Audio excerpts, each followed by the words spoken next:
Hey guys, it's Stephanie, and I just kind of wanted to do a quick and casual book haul and just talk about some books I've picked up recently. So, the first two books I want to talk about were sent to me by the author. That is Sean McDonough. The first one is Rock and Roll Death Trip, and the second one is The Terror at Turtleshell Mountain. So these are independently published. And I will say, since I've started the podcast, I've been a lot more open to indie authors in horror. I see that that is kind of a big demographic of horror. So Rock and Roll Death Trip, I know involves monsters, a rock band, and the desert. That's kind of what I'm going into the story knowing. And The Terror at Turtleshell Mountain is takes place at an amusement park that I think is kind of supposed to be Disneyland. I read the prologue as I was flipping through it, and I will say it was actually like fairly creepy.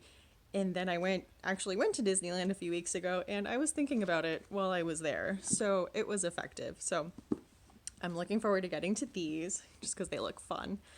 And another book I won in a giveaway. So there's an Instagram account and like a Twitter account website called Ladies of Horror Fiction, which is to promote female horror writers.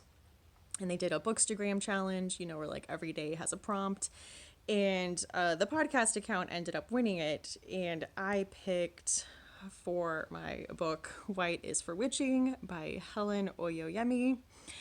I have wanted to read this for a long time, and we interviewed Christy DeMeester on the podcast, who is a female horror writer, and she was raving about this. She said it's amazing, and I've really heard nothing but good things about it from everyone that's read it. I know this is very literary and just very well written and like spooky and eerie, but in like a very subtle, quiet way. So I'm looking forward to reading this, and I love this cover. I think this is the UK edition, and and then I have a small haul from thrift books because I can't stop myself. So the first book I picked up was Greg Kin's The Horror Show. I know this is about a 1950s zombie movie, and the director is getting interviewed in the 90s, and he reveals that there may have been some truth to what was on film, that it wasn't quite as fictional as movies usually are. And that's really all I know going into this. I know a lot of people really like this book, and this is another one that's been on my TBR for a long time, and I figured if I own it, I will probably pick it up sooner. Another book I picked up is The Between by Tananrive Due, and I read Ghost Summer by Tananrive Due maybe in June for the podcast, and just absolutely loved it.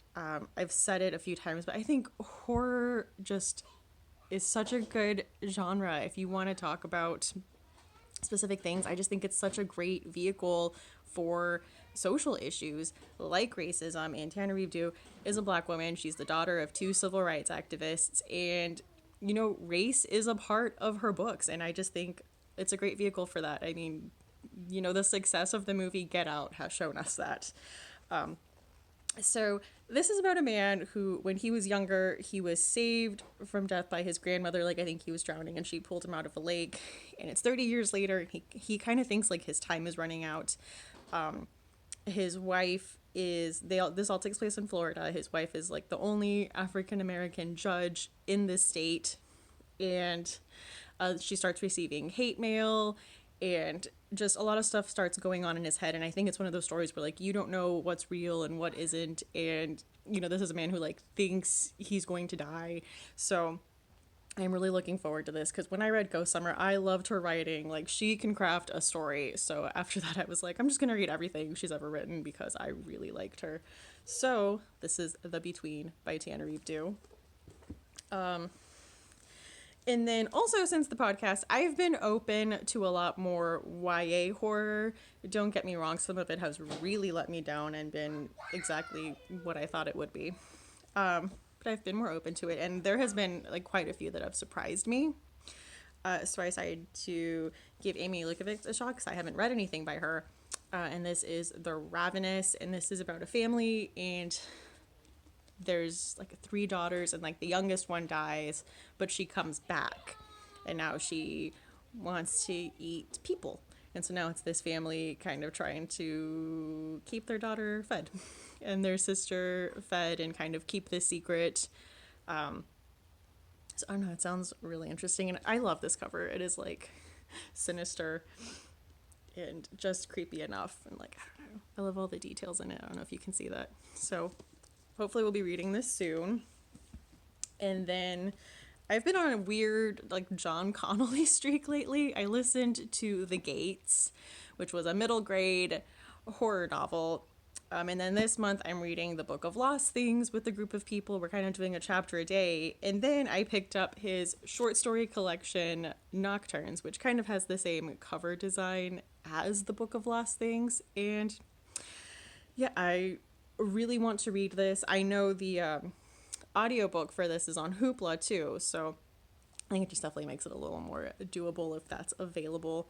But I know there is a recurring character from one of his series that he writes, and it seems like a lot of these are kind of horror stories, so I'm really looking forward to this. Anyway, guys, those are the books that I picked up in the past couple weeks. Let me know if you have read any of the books that I'm talking about or what your October reading plans are. And as always, thank you so much for watching, and I hope to see you again soon. Bye!